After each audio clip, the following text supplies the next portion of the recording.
तो कहानी की शुरुआत मास्टर टैंग नाम के एक मंक को दिखाते हुए होती है, जो कि अपने शिष्य बाजिए और शाह के साथ पवित्र शास्त्रों को लाने के लिए भारत जा रहा था। दरअसल ये दोनों शिष्य डीमन हैं, जिसमें बाजी एक पिग डीमन है और शाह एक वाटर बफलो है। इसी बीच उनकी बोट पर मंकी किंग भी आ जाता है, जिसका नाम वुकोंग है। वुकोंग भी उन लोगों के साथ ही था। सभी ने इस जर्नी के दौरान कई समस्याओं का सामना किया था। इसी तरह जब वो एक नदी को पार कर रहे होते हैं, तब अचानक उस नदी में रहने वाला मॉन्स्टर उन पर हमला कर देता है, जिससे सभी बचने की कोशिश करते हैं, लेकिन वो मॉन्स्टर उन पर हावी हो जाता है और उन्हें खाने के लिए आगे बढ़ता है। पर तभी वहाँ एक पोर्टल खुल जाता है, जिससे वो सभी उस मॉन्स्टर से बच जाते हैं। यहाँ पोर्टल के दूसरी तरफ पहुँचने पर चारों तेजी से नीचे गिरने लगते हैं, जिस दौरान मास्टर टैंग एक ब्यूटीफुल लड़की को चट्टान पर लटका हुआ देखते हैं। ये लड़की इतनी खूबसूरत थी कि टैंग को वो लड़की पहली नजर में ही पसंद आ जाती है। तभी अचानक से वो लड़की उस चट्टान से फिसलकर नीचे गिरने लगती है, पर उस लड़की का हिरण उसे गिरते हुए देख लेता है, इसलिए वो उसे बचाने के लिए वहाँ आ जाता है। इधर वुकोंग अपने मास्टर टैंग को नीचे गिरने से बचा लेता है। दूसरी ओर बेचारे बेजी और शाह बुरी तरह नीचे गिर जाते हैं। खैर, वो ब्यूटीफुल लड़की उनके पास आती है और उनसे पूछती है कि क्या तुम सब आदमी हो, जिस पर टैंग हाँ में जवाब देता है, जिससे वो लड़की उन लोगों से कोई और सवाल नहीं पूछती और स्माइल करके वहाँ से चली जाती है। कुछ समय बाद हम उस लड़की को एक बड़े राज्य में जाते हुए देखते हैं। ये वुमन लैंड राज्य था, जिसमें सिर्फ औरतें ही रहती थीं, इसलिए यहाँ की मंत्री से लेकर वर्कर्स, डॉक्टर्स और लाइब्रेरियंस सभी औरतें ही थीं। यहाँ हमें पता चलता है कि वो लड़की इस राज्य की रानी है। इसके बाद वो लड़की अपने नौकरों के पास जाती है और उन्हें बताती है कि आज जंगल में मेरा सामना 4 आदमियों से हुआ, पर कोई भी उसकी बातों पर विश्वास नहीं करता, जिससे हमें पता चलता है कि इस राज्य को बाहरी दुनिया से अलग कर दिया गया था, इसलिए किसी ने भी अभी तक आदमियों को नहीं देखा था। खैर, रानी अपने नौकरों को बार बार बताने की कोशिश करती है कि उसने उन आदमियों को करीब जाकर देखा था,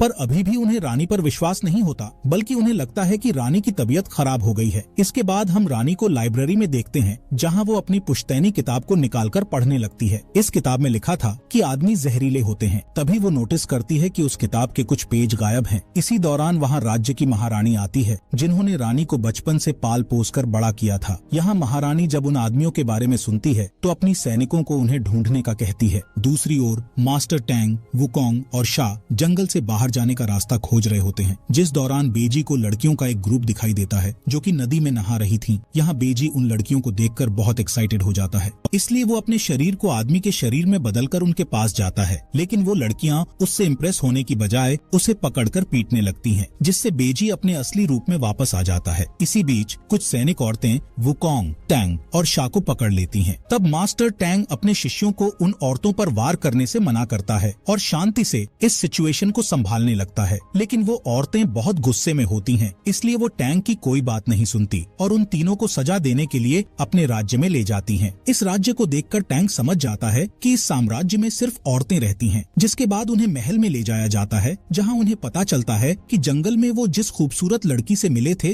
वो यहाँ की रानी है। तभी वहाँ एक बुजुर्ग औरत आती है और एक पुश्तैनी किताब को निकालकर पढ़ने लगती है। इस किताब में एक मंक और उसके शिष्य मंकी किंग, पिग और नीली चमड़ी वाले आदमी के बारे में लिखा हुआ था, जिससे पता चलता है कि मंक और उसके शिष्यों के यहाँ आने की भविष्यवाणी पहले से ही उस किताब में लिखी हुई थी। खैर, इसके बाद वो बुजुर्ग औरत बताती है कि इस भविष्यवाणी के हिसाब से ये चारों इस राज्य में विनाश करने के लिए आए हैं। ये सुनकर सभी औरतें उन चारों लोगों को मौत की सजा सुनाने की मांग करने लगती हैं, जिससे राज्य की महारानी दबाव में आकर उन चारों को मौत की सजा सुना देती है। यहाँ रानी भी महारानी के फैसले को मानती है, लेकिन वो उन लोगों को सजा देने से पहले उनसे कुछ पूछताछ करने का कहती है, जिस पर महारानी उन लोगों को 1 दिन के लिए जेल में कैद करने का कहती है। यहाँ हमें पता चलता है कि मंकी किंग के पास सुपर ह्यूमन पावर्स हैं, जिससे वो सभी औरतों से अकेले ही लड़ाई करके अपने दोस्तों को बचा सकता है। लेकिन मंकी किंग को टैंग ने लड़ने से मना किया था, इसलिए वो उन औरतों पर अटैक नहीं करता। इसी रात मास्टर टैंग जेल तोड़कर यहाँ से भागने का कहता है, इसलिए वुकोंग जेल का दरवाजा तोड़ देता है और वो चारों वहाँ से भाग निकलते हैं। इसी दौरान रानी और उसकी नौकर उन लोगों से पूछताछ करने के लिए जेल में आती है। तभी मंकी किंग अपनी पावर से मेन गेट को ओपन कर देता है, जिससे रानी और उसकी नौकर गेट से टकराकर वहीं पर बेहोश हो जाती है। जिसके बाद वो चारों उड़ते हुए राज्य से बाहर निकलने की कोशिश करते हैं, लेकिन एक इनविजिबल दीवार उन्हें बाहर जाने से रोक देती है, जिससे सभी नीचे गिर जाते हैं। दरअसल ये पूरा राज्य एक ऐसी पावर से सील किया गया था जिसे कोई भी नहीं तोड़ सकता था। यहाँ तक कि मंकी किंग भी इस सील को नहीं तोड़ सकता था। तभी मंकी किंग कहता है कि हमें रानी से बात करना चाहिए, क्योंकि सिर्फ रानी ही हमारी मदद कर सकती है। इसलिए वो सभी जेल में वापस लौट जाते हैं। यहाँ रानी और उसकी नौकर होश में आने के बाद जेल के अंदर जाती हैं और चारों से पूछ पूछताछ करने लगती हैं, जहां रानी टैंग से सवाल करती है जबकि उसकी नौकर टैंग के शिष्यों से पूछताछ कर रही होती है। पूछताछ के दौरान रानी टैंग को बताती है कि वो उसे पसंद करती है, जिस पर टैंग कहता है कि मैं किसी से प्यार नहीं कर सकता क्योंकि मैं एक मंक हूँ। साथ ही टैंग रानी को अपने मकसद के बारे में बताते हुए उसे अपनी छोटी सी किताब देता है जिसमें टैंग ने अपनी जर्नी के बारे में लिखा हुआ था। इसी बीच मंकी किंग वहाँ आता है और रानी से यहाँ से बाहर निकलने का रास्ता पूछता है, जिस पर रानी उनकी मदद करने का वादा करती है। तभी वहाँ महारानी आ जाती है और रानी को बताती है कि चारों आदमियों को अगले दिन मार दिया जाएगा। अगले दिन चारों को रस्सियों से बांध दिया जाता है और सभी औरतें उन्हें मारने की तैयारी करने लगती हैं। तभी रानी सिपाही का रूप लेकर चारों के पास आती है और उन्हें बताती है कि मैंने नुकीले तीरों को खिलौने वाले तीर से बदल दिया है, इसलिए जब तुम्हें तीरों से मारा जाएगा तब तुम्हें मरने का नाटक करना होगा। यहाँ सबसे पहले शाह को तीर मारा जाता है, जिसके लगने के बाद वो मरने का नाटक करने लगता है। लेकिन जब टैंग को तीर मारा जाता है तब वो मरने का नाटक नहीं कर पाता, क्योंकि उसे हमेशा से सिखाया गया था कि कभी भी दूसरों को धोखा नहीं देना चाहिए। इसलिए शाह बड़ी चालाकी से टैंग के फेस पर पत्थर मारता है, जिससे टैंग बेहोश हो जाता है। इसके बाद मंकी किंग को भी तीर मार दिया जाता है, जिससे वो भी मरने का नाटक करने लगता है। लेकिन जब बाजिए की बारी आती है तब महारानी अपने सैनिकों को तीर बदलने का आदेश देती है, क्योंकि बाजी एक बदसूरत आदमी था और इस राज्य में बदसूरत आदमी का होना सबसे बड़ा अपराध था। इसलिए बाजी पर कई तीरों से हमला किया जाता है। अब क्योंकि बेजी एक डीमन है, इसलिए वो इतनी आसानी से मरने वाला नहीं था। खैर, अब महारानी चारों आदमियों के शरीर को एक नदी में फेंकने का आदेश देती है। तभी रानी अपनी नौकरों के साथ उस नदी के पास पहुंच जाती है जहां उन चारों को फेंका गया था। इसके बाद रानी सभी को एक सेफ जगह पर ले आती है। असल में ये जगह इस राज्य की पवित्र जगह थी। यहाँ रानी सबको बताती है कि उसे भी इस राज्य से बाहर निकलने का रास्ता नहीं पता है। दरअसल सदियों से किसी ने भी इस राज्य से बाहर निकलने की कोशिश नहीं की थी, इसीलिए किसी को भी राज्य से बाहर जाने का रास्ता मालूम नहीं था। यहाँ रानी का मानना था कि उनकी पुश्तैनी किताब से जो पेज गायब हैं, उनमें यहाँ से बाहर निकलने का रास्ता जरूर लिखा होगा। ये सुनकर मंकी किंग कहता है कि शायद उस पुश्तैनी किताब का पेज इसी पवित्र जगह में कहीं पर छिपा होगा, इसलिए वो सभी उस पेज को खोजने लगते हैं। तभी मंकी किंग को वो पेज मिल जाता है, जिसे वो टैंग को दे देता है। जब वो उस पेज पर लिखे वर्ड्स को पढ़ते हैं तो उन्हें पता चलता है कि जो भी सच्चे प्यार के मतलब को समझेगा वो वुमन लैंड से बाहर निकल सकता है। तभी टैंग कहता है कि मैं प्यार के बारे में ज्यादा नहीं जानता, जिस पर रानी की एक नौकर इस राज्य की एक लव स्टोरी वाली अफवाह के बारे में बताती है कि इस राज्य की एक लड़की को बाहरी दुनिया में रहने वाले एक वाटर बॉय से प्यार हो गया था, लेकिन वो दोनों अलग अलग दुनिया से थे, जिस वजह से वो फिजिकल रूप से नहीं मिल सकते थे। इसलिए वो टेलीपैथिक रूप से एक दूसरे से मिलने लगे, पर बाद में उनके साथ क्या हुआ इसके बारे में किसी को कुछ भी पता नहीं है। इसी दौरान अचानक से टांग, शाह और बाजी दर्द से चीखने लगते हैं और उनका पेट फूल जाता है। तब रानी उन्हें बधाई देते हुए कहती है कि तुम लोगों ने पवित्र जगह की नदी का पानी पिया है, जिस वजह से तुम तीनों प्रेग्नेंट हो गए हो। इससे हमें पता चलता है कि वुमन लैंड पर रहने वाली सभी लड़कियां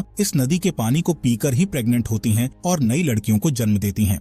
इसके बाद रानी उन्हें ये भी बताती है कि तुम्हारे बच्चे को पैदा होने में सिर्फ 9 दिन ही लगेंगे। तभी रानी की एक नौकर बताती है कि मैं एक औरत को जानती हूँ जो इस समस्या का समाधान कर सकती है, क्योंकि वो औरत एक ऐसी दवाई के बारे में जानती है जिससे प्रेगनेंसी को खत्म किया जा सकता है। इसलिए मंकी किंग को उस औरत को खोजने का काम सौंपा जाता है। इसके बाद जब मंकी किंग उस औरत के पास जाकर उससे दवाई मांगता है, तब वो औरत उसे बताती है कि प्रेगनेंसी को खत्म करने वाली दवाई को बनाने में कम से कम 100 साल लगते हैं। ये सुनकर मंकी किंग उस औरत से बार बार रिक्वेस्ट करने लगता है, जिस पर वो औरत कहती है कि अगर तुमने सच्चे दिल से मेरी आंखों से आंसू निकाल दिए तो वो आंसू प्रेगनेंसी को खत्म करने वाली दवाई का काम करेंगे। ये सुनकर मंकी किंग उस औरत को अपनी कहानी सुनाता है कि बहुत समय पहले मैं एक बुरा आदमी हुआ करता था, फिर एक दिन मुझे मास्टर टैंग ने अपना शिष्य बना लिया। उसी दिन से मैंने अपने आप से वादा किया कि मैं अपने मालिक को कभी भी निराश नहीं करूंगा और हमेशा उनकी रक्षा करूंगा। मंकी किंग की कहानी सुनकर वो औरत बहुत इमोशनल हो जाती है, इसलिए उसकी आंख से आंसू निकलने लगते हैं। ये देखकर मंकी किंग जल्दी से उसके आंसू को सेव कर लेता है और अपने लोगों के पास वापस लौट जाता है। यहाँ टैंग को अभी भी इस बात पर भरोसा नहीं होता कि वो एक बच्चे को जन्म देने वाला है, जिस पर रानी टैंग को समझाने की कोशिश करती है और कहती है कि बच्चे पैदा करना कोई बुरी बात नहीं है। इसके अलावा वो कहती है कि प्रेगनेंसी को खत्म करना एक हत्या के बराबर होता है। ये सब सुनकर टैंग अपने बच्चे को जन्म देने का फैसला करता है। इसी दौरान वहाँ मंकी किंग आ जाता है और सभी को दवाई देने लगता है, जिस पर टैंग, शाह और बाजी बताते हैं कि हम अपने अपने बच्चे को जन्म देना चाहते हैं। ये सुनकर मंकी किंग गुस्सा हो जाता है, क्योंकि उसका मानना था कि अगर टैंग ने बच्चे को जन्म दिया तो वो अपने लक्ष्य से भटक जाएगा। इसलिए मंकी किंग सभी को अपनी पावर से फ्रीजेस कर देता है और उन्हें दवाई पिला देता है, जिससे उन तीनों का पेट नॉर्मल हो जाता है। यहाँ टैंग अपने बच्चे को खोने के बाद इमोशनल हो जाता है, इसलिए वो जमीन पर अपने शास्त्रों के वर्ड्स लिखने लगता है। दरअसल टैंग बचपन से ही खुद को शांत करने के लिए जमीन पर राइटिंग करने लगता था। दूसरी ओर रानी टैंग के वर्ड्स को कॉपी करके जमीन पर लिखने लगती है और वो दोनों लिखते लिखते काफी दूर निकल जाते हैं। तभी उन दोनों को एक छोटी लड़की देख लेती है। ये वही लड़की थी जिसे महारानी ने रानी पर नजर रखने के लिए भेजा था। ये छोटी लड़की महारानी के पास जाकर उन्हें टैंग और रानी के बारे में सब कुछ बता देती है, जिससे महारानी तुरंत अपने सैनिकों के साथ टैंग को गिरफ्तार करने के लिए आ जाती है। यहाँ रानी टैंग को गिरफ्तार न करने के लिए महारानी से भीख मांगने लगती है, पर टैंग रानी को समझाता है और उसे महारानी के साथ महल जाने का कहता है। इसके बाद सैनिक टैंग को गिरफ्तार करके वहाँ से ले जाते हैं, लेकिन वो टैंग को कैद करने की बजाय उसे समुद्र के किनारे ले जाते हैं। असल में इस समुद्र का कोई भी अंत नहीं था और जो भी इस समुद्र में जाता उसका वापस लौटना नामुमकिन था। कुछ ही समय बाद टैंग को एक बोट में बैठाकर समुद्र में छोड़ दिया जाता है। तभी रानी अपने हिरण पर बैठकर वहाँ आ जाती है और तुरंत टैंग की बोट पर कूद जाती है। इसके बाद बोट समुद्र के किनारे से काफी दूर निकल जाती है, जहाँ बहुत ही घना कोहरा होता है। यहाँ रानी और टैंग वापस किनारे पर जाने का रास्ता भटक चुके थे, क्योंकि कोहरे के कारण उन्हें कुछ भी दिखाई नहीं दे रहा था। इसी दौरान महारानी को पता चलता है कि टैंग के साथ साथ रानी भी उस बोट पर है। इस वजह से महारानी बहुत ही परेशान हो जाती हैं। असल में महारानी का मानना था कि रानी के बिना वुमन लैंड खत्म हो जाएगा, इसलिए महारानी तुरंत मंकी किंग के पास पहुंच जाती है और उसे सारी बात बताकर अपने घुटनों पर बैठ जाती है और उससे रानी को बचाने के लिए रिक्वेस्ट करने लगती है। जिसके बाद मंकी किंग जल्दी से टैंग और रानी को खोजने के लिए निकल पड़ता है, लेकिन मंकी किंग अपनी जादुई आंख से भी उन्हें नहीं ढूंढ पाता। इधर टैंग और रानी समुद्र के बीच में पहुंच जाते हैं। तभी रानी को प्यास लगती है, इसलिए वो समुद्र का पानी पीने का फैसला करती है, जिस पर टैंग उसे पानी पीने से रोकता है और बताता है कि ये पानी तुम्हारे लिए खतरा बन सकता है, क्योंकि ये तुम्हारी प्यास को और भी बढ़ा देगा। यहाँ रानी को प्यास के साथ साथ अब भूख भी लग रही थी, इसलिए टैंग रानी को अपना मांस खिलाने के लिए हाथ आगे बढ़ा देता है, जिससे रानी बहुत इमोशनल हो जाती है और टैंग से कहती है कि मैं तुम्हारे साथ सभी चुनौतियों का सामना करने के लिए तैयार हूँ। थोड़ी देर के बाद समुद्र में एक बड़ा तूफान आता है, लेकिन वो दोनों किसी तरह उस तूफान से बच जाते हैं। इसके बाद मॉर्निंग में उन्हें समुद्र के बीचों बीच एक बड़ा सा गेट खुलते हुए दिखाई देता है। असल में ये गेट उन दोनों के सच्चे प्यार के कारण खुला था। दूसरी तरफ मंकी किंग और बाकी लोगों को भी वो गेट दिखाई दे रहा था, इसलिए मंकी किंग, शाह और बेजी तुरंत टैंग के पास आ जाते हैं और उस गेट से बाहर निकलकर वुमन लैंड को छोड़ने का फैसला करते हैं। तभी टैंग रानी की ओर मुड़ता है और उसे अपने साथ चलने के लिए कहता है, लेकिन जब रानी उस गेट से बाहर कदम रखने की कोशिश करती है तो राज्य को प्रोटेक्ट करने वाली पावर रानी को रोक देती है। असल में रानी को वुमन लैंड छोड़ने की इजाजत नहीं थी। तभी रानी दोबारा बाहर निकलने की कोशिश करती है, जिससे वुमन लैंड और उस पर रहने वाली सभी औरतें पत्थर में बदलने लगती हैं। इसके साथ साथ रानी भी पत्थर में बदल रही होती है। ये देखकर टैंग जल्दी से रानी को पकड़ लेता है और उसके पत्थर को तोड़कर वुमन लैंड को दोबारा सही कर देता है। इसी दौरान वो वाटर बॉय इस गेट को देख लेता है। ये वही वाटर बॉय था जिसकी लव स्टोरी की अफवाह पूरे वुमन लैंड में फैली हुई थी। ये वाटर बॉय अपने प्यार को पाने के लिए वुमन लैंड पर आ जाता है। यहाँ महारानी रानी की देखभाल कर रही होती है, जिस दौरान उन्हें अपने अतीत की याद आ जाती है। असल में कई साल पहले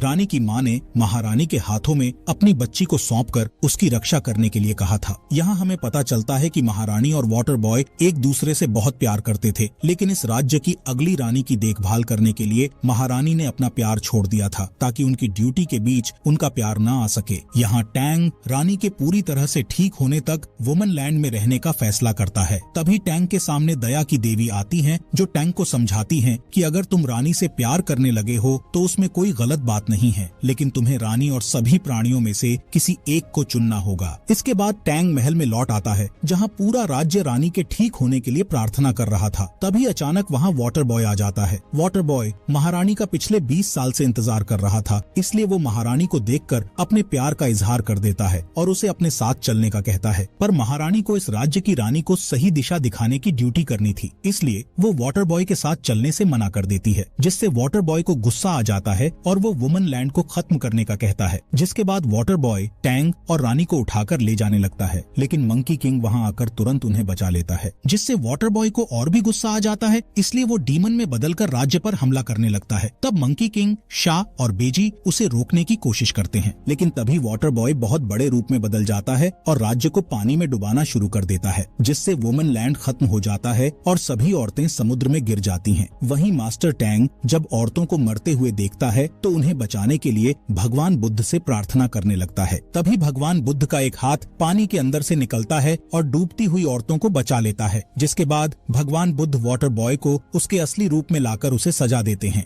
इसके बाद वुमनलैंड फिर से सही हो जाता है और मास्टर टैंग अपने कर्तव्य को निभाने और अपने मिशन को जारी रखने का डिसीजन लेता है। वहीं रानी भी टैंग के डिसीजन को मानते हुए वुमनलैंड को संभालने का डिसीजन लेती है। कहानी के एंड में रानी चारों को अलविदा कहती है, जिसके बाद वो चारों पवित्र ग्रंथों को खोजने के लिए फिर से अपनी जर्नी पर निकल जाते हैं और इसी के साथ ये मूवी यहीं पर खत्म हो जाती है।